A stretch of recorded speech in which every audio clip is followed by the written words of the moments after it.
I grew up in a Southern Baptist household where we didn't believe in ghosts, but we were absolutely certain about demons. Let me explain. My son, George, always had the strangest friends. He attracted the weird kids, those with strange behaviors or peculiar quirks. But there's one incident that sticks with me, one that I'll never forget. It was after we moved because of my wife's job reassignment. George was in 4th grade, new to the school, and we had just started settling in. George was always the outgoing, friendly kid, so I wasn't concerned about him making new friends. But soon, I would learn things weren't as they seemed. I got a call from George's school one afternoon. The principal requested I come in to discuss an incident involving George and another student. My stomach sank. My husband was at work, so I went alone.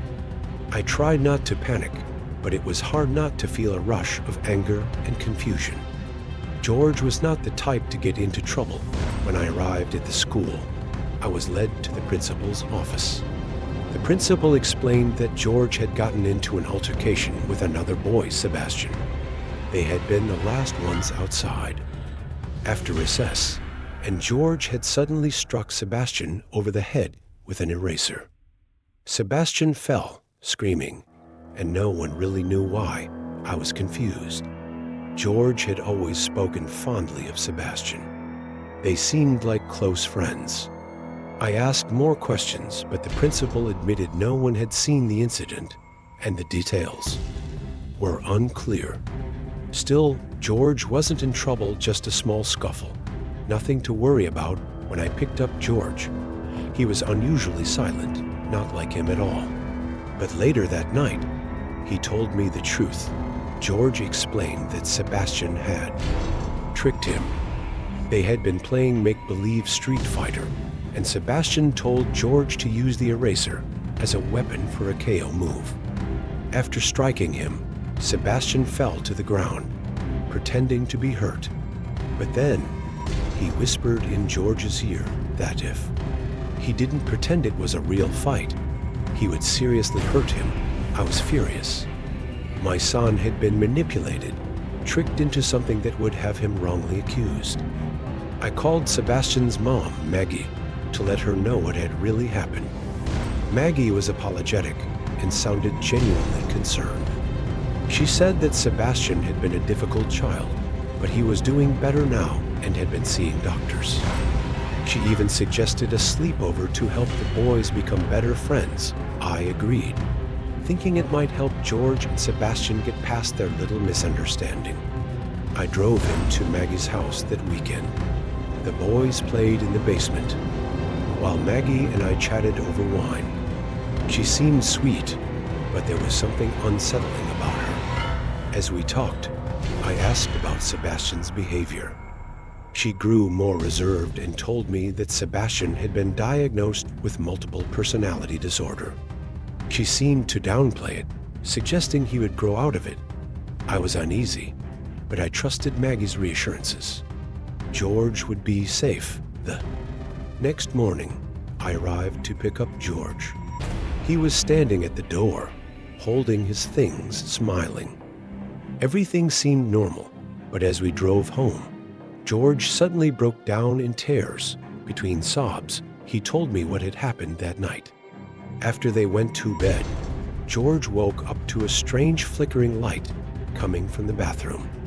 At first, he thought it was just a light left on, but then he realized it wasn't a regular light. It looked more like a candle. Then he heard whispering. It was coming from Sebastian, but something was off. Sebastian wasn't calling himself Sebastian. Instead, he was calling himself Mr. Jim. George listened in horror, realizing that Sebastian wasn't talking to anyone.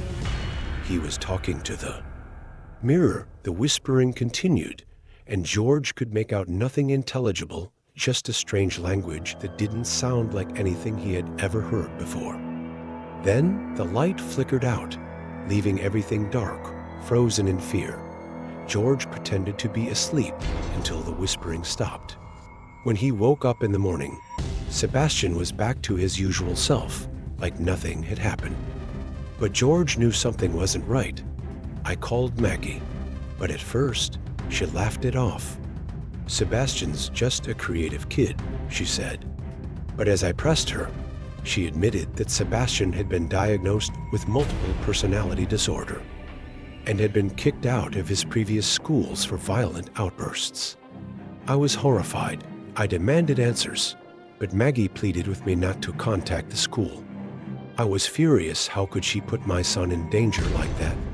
But before I could, on Monday, I found out that Sebastian had attacked another student at school. The school sent out a statement, but it was vague. By the end of the day, Sebastian was expelled. I tried calling Maggie, but her phone was disconnected, and she had disappeared without a trace. It was like she had never existed, desperate for answers. I drove to Maggie's house a few days later, only to find it completely vacant. There were no signs of a move, no moving trucks, no notice, just gone. I searched for any trace of them, but I found nothing. It was like they had vanished from existence. Years passed, and George didn't seem too affected by the events. But I still can't shake the feeling that something evil was involved that night in the basement. Something that wasn't just a child's imagination. I was raised to believe that demons existed, something far darker than the ghosts or spirits many people talked about. My mother had always struggled with mental illness and addiction, and there were strange things that happened around her. There was one night when I had a nightmare that my mother came into my room, exactly as she had in my dream. The same rage, the same unhinged anger, but that was just the beginning. One day, she was found standing in the yard, holding a snake, despite her lifelong fear of them. She smiled at me like she was trying to scare me, and when I ran inside, she just let the snake go and acted like nothing had happened. Things only escalated from there. One night, I was at a church lock-in when a loud knocking echoed through the chapel. It circled the building, and when we went outside to investigate, my mother was standing in the snow, barefoot, soaked in sweat. Her eyes locked on mine as she smiled slowly, like she was someone else. She didn't remember anything the next morning, and now my own son sleepwalks, standing in the hallway, his eyes wide open, but not seeing anything. The tapping sound in the night. I don't know if I believe in demons, but I know something unnatural is happening. There are things that cannot be explained. And every night, when the shadows creep and my son stirs, I fear they may be coming for us.